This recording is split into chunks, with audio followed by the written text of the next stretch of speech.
Hello everyone, welcome back to my channel. My name is Beth and oh, my hair looks a mess. All right. Hi, welcome back. My name is Beth and today I want to do a quick review for you on So You Want to Be a Wizard by Diane Duane.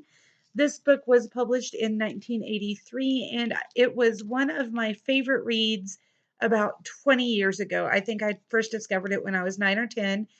This is a middle grade novel about two 12-year-olds who discover manuals entitled So You Want to Be a Wizard and start making their way into the wizarding world. Now, this is a reread and it is a series. I originally thought it was a duology or a trilogy, and I think I mentioned in my library haul that when I found the book in the children's section of our local library, I realized that there are actually like 6 or 7 books in the series, which made me so happy, and I'm very excited to be getting to them. I don't know if I'll be doing full book reviews on all of them, but I am planning on doing little 2 to 3 minute uh, chats on each one and then putting them all together in sort of a large video discussing the entire series, like I'm doing for the Spiderwick Chronicles, which should be up fairly quickly, by the way. We've got one more to go. But I digress. Going back to So You Want to Be a Wizard, I was really excited for this reread and I did really, really enjoy it. However, my reading style has changed a little bit, and since I've become a writer, well, I've always been a storyteller, but since I've started writing and going through the entire process of editing and blah, blah, blah, I look more closely at stories and world building. And this book is actually better at it than I originally thought because I remember it just being set kind of in our world, in an alternate of our world. And so, really, what kind of world building is there? But she does a really good job because she takes everything we know and turns it just slightly, which is actually more difficult than you would think because if you don't completely change everything, then you have to remember which things are turned slightly and which things aren't turned slightly and what exactly you did to those things, and you have to live in the regular world. So, yeah, it's a lot more difficult than you think it is. And Diane Duane has done a very good job. As I said, it follows two 12-year-olds, Kit Rodriguez and Nita Callahan. We open the book with Nita. She is being chased by bullies and hides out in the children's section of her library, wherein a book she has never seen before kind of snags the arm of her coat. And she is very excited to see it because she loves all the books and she loves to read. And that's probably, in fact, I think it is the reason why she is being teased and bullied. It's because she loves outer space and she loves learning and she loves reading. And so this book is called So You Want to Be a Wizard. She starts reading it, winds up checking it out, taking it home, and kind of jokingly doing the wizard's oath because she doesn't believe that magic exists.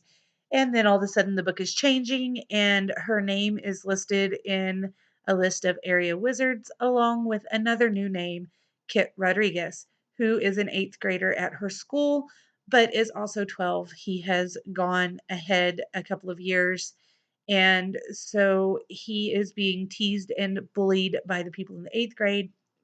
And they decide that they're going to do an asking spell, I think is what it's called. Anyway, they're going to do a spell in which they request Nita's favorite pin come back to them because her bully has stolen it. And it's a really cool pin. It's a space pin like astronauts use that can write on butter and whatever else and upside down and all that cool stuff. And they're also asking for ways to kind of figure out how not to be bullied anymore. So the manual warns them that all magic comes with a price. We all know this. We've been reading fantasy, watching Once Upon a Time. All magic comes with a price, dearie. So we know. But they are 12 and they think, oh, how bad could it be? And they wind up getting pulled into kind of a war between alternate realities, and the Star Snuffer has stolen the book of names under the moon or something like that. Anyway, it's basically the book that God or entities or whoever they are in this book, but God has written, and it's everything that was created in all of the different worlds, their names and their beings and where they are and all of that. And so they have to go and rescue the light book before he can use the dark book to take the powers of the light book.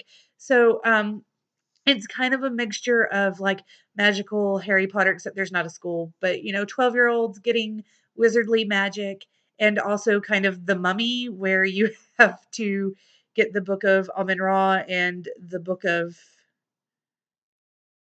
Amun, the books of Night and Day. You know what I'm talking about? Anyway, they have to kind of save the books, and it's just all of the best things about all of those.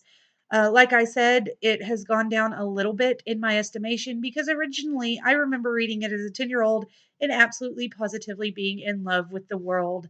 And I didn't remember a whole bunch about it other than the fact that there was a chick named Nita and she had a guy that was with them and some sort of little friend. Now, I think I was remembering the friend from book 2 because the friend that they have in book 1 is a white hole that has a temporal claudication that keeps all of his mass somewhere else. So he's like this little pinprick of light that follows along with them. And he is a cool little dude. I really, really love the character of Fred.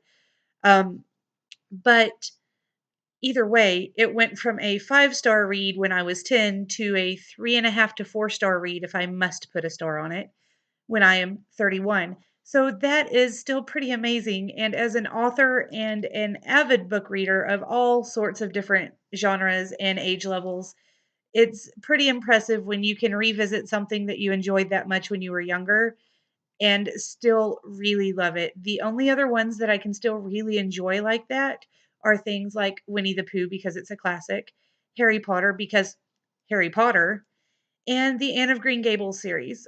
Other books that I really, really enjoyed when I was younger kind of lose themselves in the enjoyment that I had for them. So I was really pleased. Oh, and the mystery books like Nancy Drew, Hardy Boys, Trixie Bell. I still love those guys because I mean, come on. But most of the other ones, they lose something along the way unless I'm sharing them with a new generation. So being able to read this on my own, and it was a really, really quick read. Um, I read the probably about 170 pages yesterday in between getting my kid to sleep and grading papers and all of that stuff. So if you have not read So You Want to Be a Wizard by Diane Duane, I really, really recommend that you do pick it up. Middle grade May is starting next week. So if you want to participate in that, I will link Akos and Patty's channels down below so you can see that. And this would be a great quick read for you to get into for that week. This is the beginning of a series, like I said, and I'm going to be picking up the next one in the series for next week. So I am really, really looking forward to that. If you have read it or have any questions or comments, please leave them down below in the comment section. Don't forget to like and subscribe, and I will see you guys again soon. Bye.